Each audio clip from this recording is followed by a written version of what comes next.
Cess ಮತ್ತು surcharge ಇವುಗಳಿಂದ collect ಆಗ್ತಕ್ಕಂಥ ಹಣ ಇದೆಯಲ್ಲ, ಇದು ಹೇಗೆ ಕೇಂದ್ರ ಮತ್ತು ರಾಜ್ಯಗಳಿಗೆ ಹಂಚಿಕೆಯಾಗಬೇಕು ಅಂತೇಳಿ ಸಂವಿಧಾನದಲ್ಲಿ ಬಹಳ ಸ್ಪಷ್ಟವಾಗಿ ಫೈನಾನ್ಸ್ ಕಮಿಷನ್, ಸ್ವತಂತ್ರ ಸಂಸ್ಥೆ ಫೈನಾನ್ಸ್ ಕಮಿಷನ್, ಅದು ಹಂಚಿಕೆ ಮಾಡ್ತದೆ. ಕೇಂದ್ರಕ್ಕೆ ಎಷ್ಟಿರಬೇಕು, ರಾಜ್ಯಕ್ಕೆ ಎಷ್ಟು ಹೋಗಬೇಕು ಅಂತ ಹಂಚಿಕೆ ಮಾಡ್ತದೆ. Article 7th schedule of the Indian Constitution, 7th schedule of the Indian Constitution ಇದನ್ನ ಹೇಳ್ತದೆ. ಇದು ಒಂದು ಸ್ವತಂತ್ರ ಸಂಸ್ಥೆ, ಹಣಕಾಸು. ಜಂತರ್ ಮಂತರ್ನಲ್ಲಿ 11 ಗಂಟೆಗೆ ಪ್ರತಿಭಟನೆ ಪ್ರಾರಂಭ ಆಗ್ತದೆ. ಇದರಲ್ಲಿ ಎಲ್ಲ ಮಂತ್ರಿಗಳು, ಎಲ್ಲ ಶಾಸಕರು, ಕೆಳಮನೆ ಮತ್ತು ಮೇಲ್ಮನೆ ಸದಸ್ಯರು ಎಲ್ಲರೂ ಕೂಡ ಭಾಗವಹಿಸ್ತಾ ಇದ್ದಾರೆ.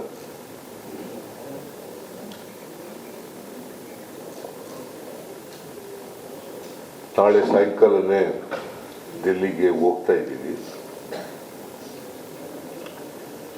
ನಾಳಿದ್ದು ಈ ಪ್ರತಿಭಟನೆ ನಡೀತದೆ. ಬಂದಿದ್ದದ್ದು 31,908 ಕೋಟಿ. ಗ್ರಾಂಟ್ಸ್ ಬಂದಿದ್ದದ್ದು ಸೆಂಟ್ರಲಿ ಸ್ಪಾನ್ಸರ್ಡ್ ಸ್ಕೀಮ್ಗಳಲ್ಲಿ 16,082 ಕೋಟಿ.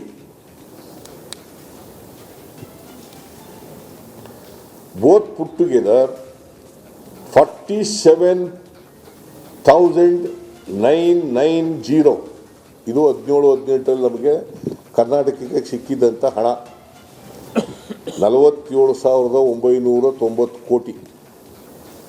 ಅವತ್ತು ಬಜೆಟ್ ಗಾತ್ರ ಬರೀ 21,46,000 ಕೋಟಿ. 21,46,000 ಕೋಟಿ. 18-19ರಲ್ಲಿ 18-19ರಲ್ಲಿ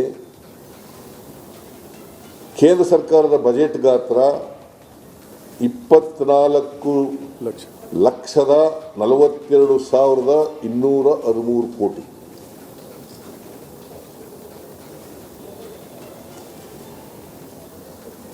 ಆಗ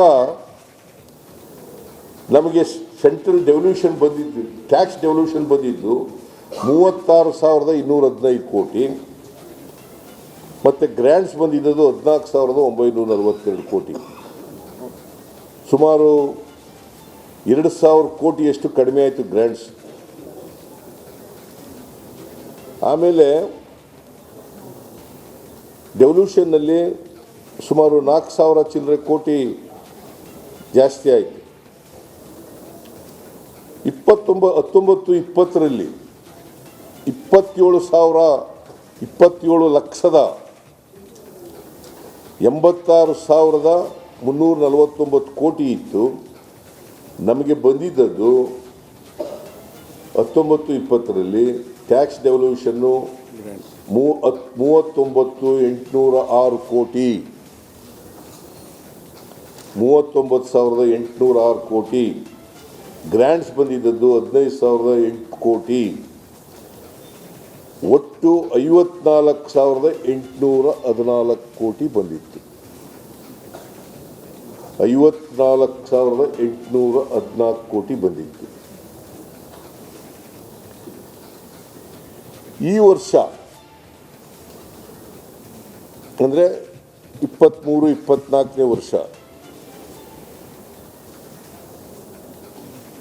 ಬಜೆಟ್ ಗಾತ್ರ 45,46,000 ಕೋಟಿ.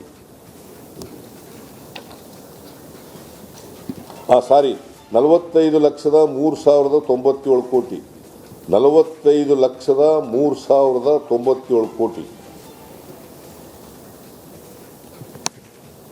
ನಮಗೆ ಬರ್ತಾ ಇರ್ತಕ್ಕಂಥದ್ದು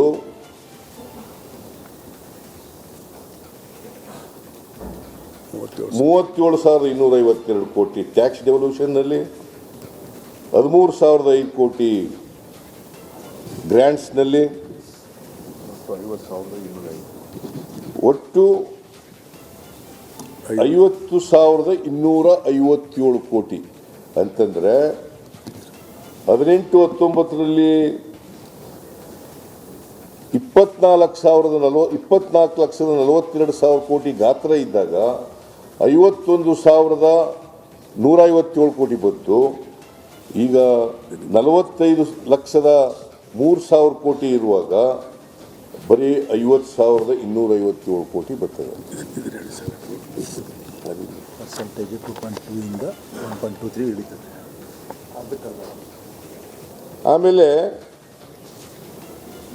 ಡೆವಲ್ಯೂಷನ್ ಎಷ್ಟಾಗುತ್ತದೆ ಅಂತಂದರೆ 2.2 ಇಂದ 17-18ರಲ್ಲಿ 2.2 ಇದ್ದದ್ದು ನಮ್ಮ ಡೆವಲ್ಯೂಷನ್ನು ಮತ್ತು ಗ್ರ್ಯಾಂಡ್ಸು 24-25ಕ್ಕೆ 1.23 ಇಳಿತದೆ. 1.23 ಕಡಿಮೆ ಆಯಿತಾ ಜಾಸ್ತಿ ಆಯಿತಾ? ಕಡಿಮೆ 50%. ಮತ್ತು ಇವ್ರು ಜಾಸ್ತಿ ಆಗದೆ ಅಂತಾರೆ. ಅವ್ರ ಲೆಕ್ಕ ಹೆಂಗೆ? ಲೆಕ್ಕ ಇದು ಒಂದೇ ಲೆಕ್ಕ, ಬೇರೆ ಬೇರೆ ಇರಲ್ಲ, ಒಂದೇ ಲೆಕ್ಕ. ಸುಳ್ಳು ಹೇಳ್ತಾವ್ರೆ ಅಂತ ಹೇಳ್ಬೇಕು. ಕರೆಕ್ಟಾಗಿ ಸುಳ್ಳು ಹೇಳ್ತಾ ಇದ್ದಾರೆ, ಜನರಿಗೆ ದಾರಿ ತಪ್ಪಿಸ್ತಾ ಇದ್ದಾರೆ. ಇವೆಲ್ಲ ಅವರೇ ಕೊಟ್ಟಿರ್ತಕ್ಕಂಥ ಡಾಕ್ಯುಮೆಂಟ್ಗಳ ಮೇಲೆ ಹೇಳ್ತಾ ಇರೋದು ನಾನು.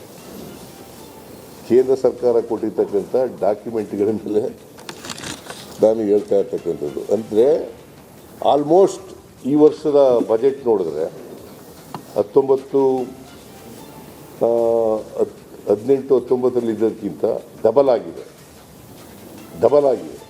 ನಮ್ಮ ತೆರಿಗೆ ಎಷ್ಟಾಗಬೇಕಾಗಿತ್ತು? 1,08,000. ನಮ್ಮದು ಡಬಲ್ ಆಗಬೇಕಾಗಿತ್ತಲ್ಲ. ಬಟ್ 50,257 ಕೋಟಿ ಅಷ್ಟು ನಿಂತ್ಕೊಬಿಡ್ತು. ಪ್ಲೀಸ್, ವೆರಿ ಇಂಪಾರ್ಟೆಂಟ್ ಇದು, ಗೊತ್ತಾಯ್ತಲ್ಲ. 18-18ರಲ್ಲಿ 21,46,735 ಕೋಟಿ ಇತ್ತು. ಆಗ 47,000 ಕೋಟಿ ಬರ್ತಿತ್ತು.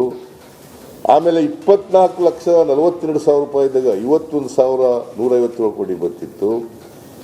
ಈಗ 47,000 ಕೋಟಿ ಆಗಿದೆ ಬಜೆಟ್ ಗಾತ್ರ. ಆದರೆ ನಮಗೆ 50,000 ಕೋಟಿ ಚಿಲ್ಲರೆ ಆಗಿದೆ. 53,000-54,000 ಕೋಟಿ ಆಗಿದೆ. ಅಂದರೆ 50%. ಬಜೆಟ್ ಗಾತ್ರ ಜಾಸ್ತಿ ಆದಷ್ಟು ನಮ್ಮ ಡೆವಲ್ಯೂಷನು ಜಾಸ್ತಿ ಆಗಬೇಕಾಗಿತ್ತು, ಗ್ರ್ಯಾಂಟ್ಸು ಜಾಸ್ತಿ ಆಗಬೇಕಾಗಿತ್ತು. ಡಬಲ್ ಮಾಡೋದ್ರ ಬದಲು ಅಷ್ಟೇ ಅರ್ಧಕ್ಕೆ ನಿಂತೋಗ್ಬಿಟ್ಟದೆ, ಗೊತ್ತಾಯ್ತಲ್ಲ. ಆಮೇಲೆ ಈ ಸೆಸ್ಸು ಸರ್ಚಾರ್ಜ್